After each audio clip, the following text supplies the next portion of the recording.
Bonjour, je vais vous présenter la partie la plus intéressante du métier de technicien de maintenance industrielle, de mon point de vue, le diagnostic.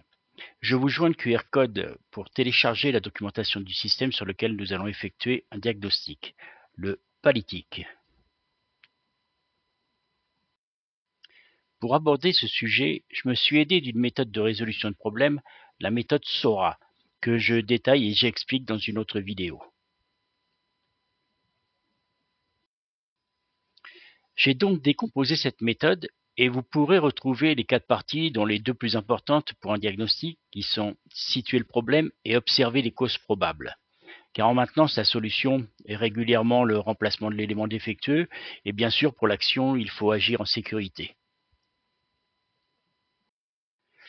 Et j'ai de nouveau décomposé cette méthode en 8 actions qui sont analyser le système, analyser les risques de l'intervention, émettre des hypothèses, établir un tableau de points de mesure, effectuer les mesures en respectant les normes de sécurité, commander et récupérer l'élément défectueux, consigner et remplacer l'élément défectueux, essayer le système et établir le compte-rendu. Voici une vidéo explicative de la mise en service du Palytic pour ceux qui ne la connaissent pas.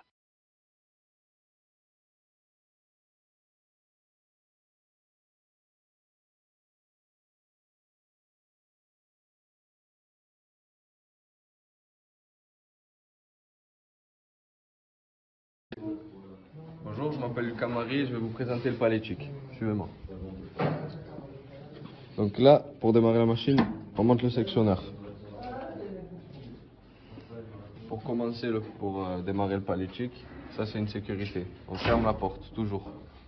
On passe en mode manu, si c'est en mode auto. On efface les défauts. On met la machine en marche.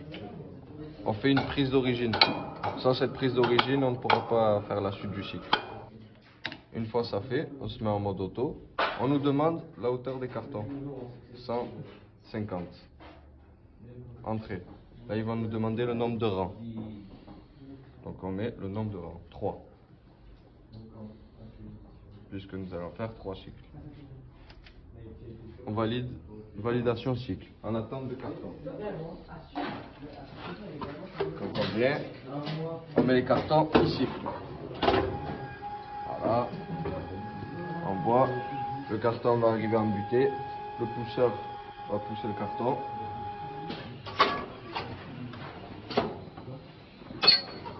Une fois ça fait, on peut mettre le deuxième. Voilà. Là, le pousseur va pousser le deuxième cartonnier qui va pousser le premier. Et on regarde le cycle.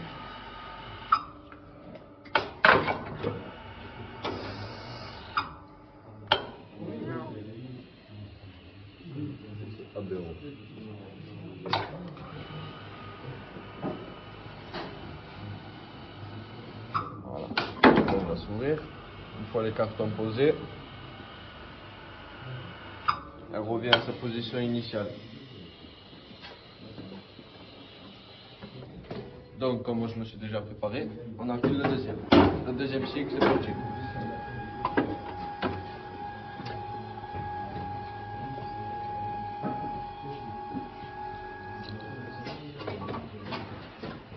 Voilà.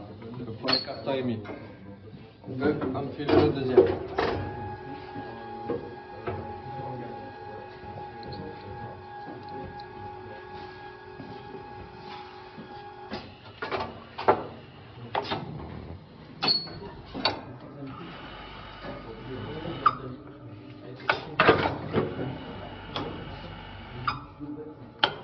Voilà, comme au premier cycle, contrairement au premier, il va faire une rotation de 90 degrés pour venir se mettre sur les 2 premiers cartonniers.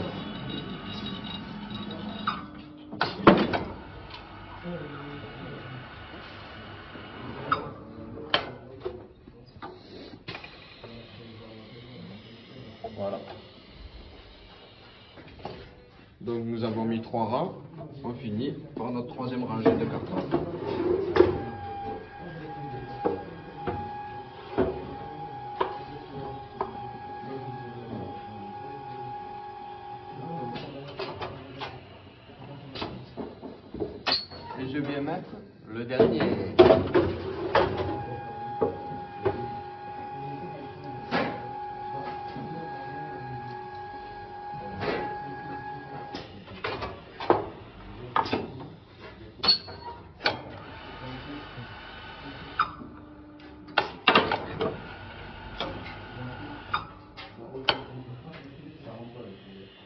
Et voilà.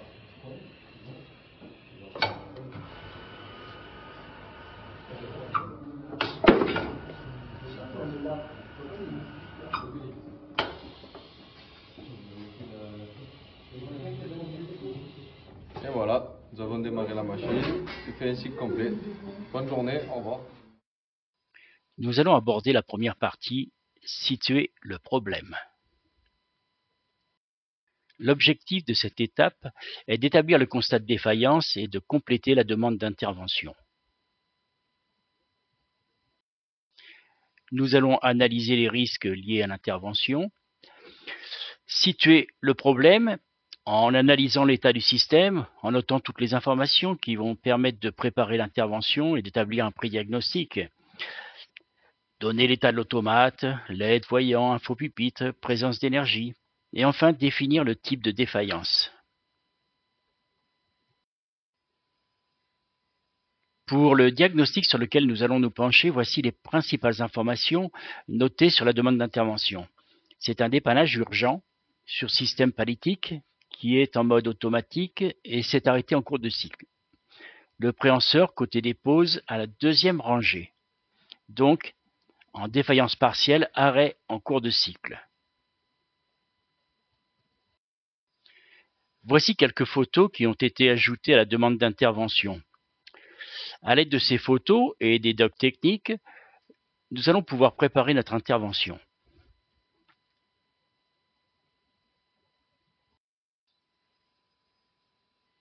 Nous allons commencer le diagnostic par la deuxième partie de la méthode SORA en observant les causes probables du dysfonctionnement. Pour la mise en situation de notre problématique, nous allons suivre les consignes pour le type de défaillance partielle, arrêt en cours de cycle. Pour information, si le système avait été en défaillance totale, nous aurions vérifié la présence de toutes les énergies. Et si le palétique avait été en défaillance partielle, le système ne démarre pas, nous aurions vérifié la présence de toutes les énergies, vérifié toutes les sécurités ainsi que les conditions initiales. Ce type de défaillance sera abordé dans une autre vidéo.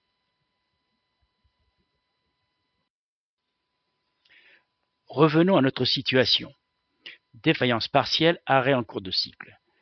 Pour ce type de défaillance, la première question que nous devons nous poser, c'est quelle action ne s'est pas effectuée?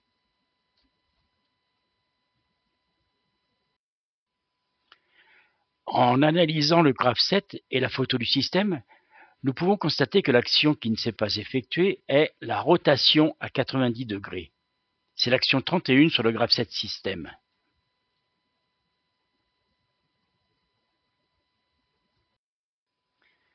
Pour bien comprendre l'intérêt de connaître l'action qui ne s'est pas effectuée, il est important de comprendre le principe de la chaîne fonctionnelle, dont voici la représentation.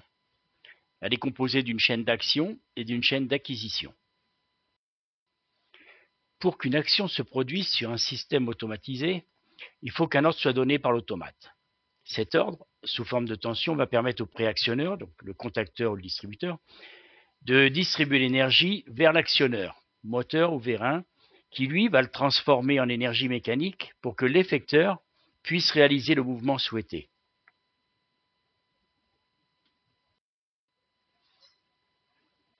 Pour que le cycle puisse continuer et que l'action soit validée, l'automate a besoin d'une information lui signalant que l'action a été effectuée et peut être effacée, pour que l'ordre de l'action suivante puisse être validé. Et c'est le capteur qui va transmettre l'information de l'action terminée, en envoyant un signal vers l'automate. Donc, l'automate donne un ordre en sortie et reçoit une information en entrée. C'est important de comprendre cela pour la suite du diagnostic. J'en profite pour vous présenter également un organigramme de diagnostic qui reprend les différents éléments de la chaîne fonctionnelle ainsi que les actions à effectuer dans le cadre du diagnostic. Nous allons l'utiliser plus tard.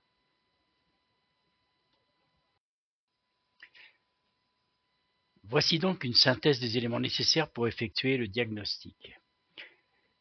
Des points 1 à 5, nous retrouvons la chaîne d'action en dysfonctionnement, avec en 1 l'étape graph 7, 2 la sortie automate, 3 préactionneur, 4 l'actionneur et 5 l'effecteur.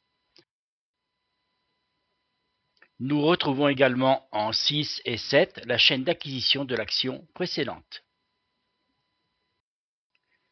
Pour trouver les points 1 à 5, nous allons chercher les informations de l'action tourner la pince à 90 degrés sur la liste des sorties automates, car vous l'avez compris, l'automate donne un ordre pour que l'action s'effectue. À l'aide des informations trouvées sur la liste de sortie, nous allons pouvoir compléter la chaîne d'action et préparer notre diagnostic. Car si l'ordre correspondant à Q4.7 a été validé, le problème proviendrait certainement de l'électrovanne du distributeur EV3B, du vérin ou du système de rotation, ou de différentes liaisons de ces éléments. Si Q4.7 n'est pas validé, nous irons chercher les informations de la chaîne d'acquisition de l'action précédente. Pour savoir si l'ordre a été donné par l'automate, il faut être capable de lire les informations de ce même automate. Ici, c'est le TSX Micron. Vous pouvez constater que j'ai entouré 3 parties sur l'automate. En rouge, TSX1, en vert, TSX2, et en bleu, la possibilité d'une extension supplémentaire ou d'une carte supplémentaire TSX3. Sur chaque extension ou carte, il y a des entrées et des sorties. Vous remarquerez sur l'image de droite que pour TSX1, les entrées, c'est I1 pour input, et les sorties Q2 pour output, Q. La deuxième carte TSX2, c'est I3, Q4, et s'il y avait eu un TSX3, ça aurait été I5 et Q6. Maintenant que vous êtes capable de lire les informations de l'automate, nous allons vérifier ensemble si l'ordre Q4.7 a été donné. Tout comme moi, vous pouvez constater que l'automate a validé la sortie Q4.7. Donc a envoyé l'ordre à EV3B, l'électrovanne du distributeur EV3, sous forme de tension. Si et seulement si l'automate n'avait pas validé la sortie Q4.7, nous serions remontés à la chaîne d'acquisition de l'action précédente qui a été effectuée mais n'a certainement pas été validée par le capteur. Nous aurions donc vérifié I1.12 et D8. Revenons à notre situation, la sortie Q4.7 est validée par l'automate. Je vous ai présenté tout à l'heure l'organigramme de diagnostic qui nous donnait toutes les actions effectuées pour ce diagnostic. Voici maintenant un diagramme Ishikawa que j'ai créé pour que vous compreniez bien tous les éléments qui pourraient être mis en cause et donc être la cause probable du dysfonctionnement, qui a pour effet que la pince n'a pas tourné à 90 degrés. Nous retrouvons tous les éléments de la chaîne d'action et toutes les causes probables qui sont liées à ces éléments. Donc, toutes les hypothèses à vérifier. L'étape suivante serait de repérer EV3B pour vérifier s'il est allumé. Mais si vous préparez ce diagnostic sans avoir accès au système, vous allez devoir vérifier le fonctionnement de l'électrovanne EV3B. Vous allez donc devoir préparer les points de mesure à vérifier sur les schémas pour valider vos hypothèses. C'est la façon dont je prépare mes étudiants au pré-diagnostic, loin du système avec juste la demande d'intervention, les photos du système dans l'état dans lequel il se trouve et les docs système. Sur ce schéma, nous pouvons situer EV3B et repérer les points de mesure nécessaires au diagnostic. Sur celui-ci, l'alimentation des sorties actionneur électrovanne en 24 volts continu.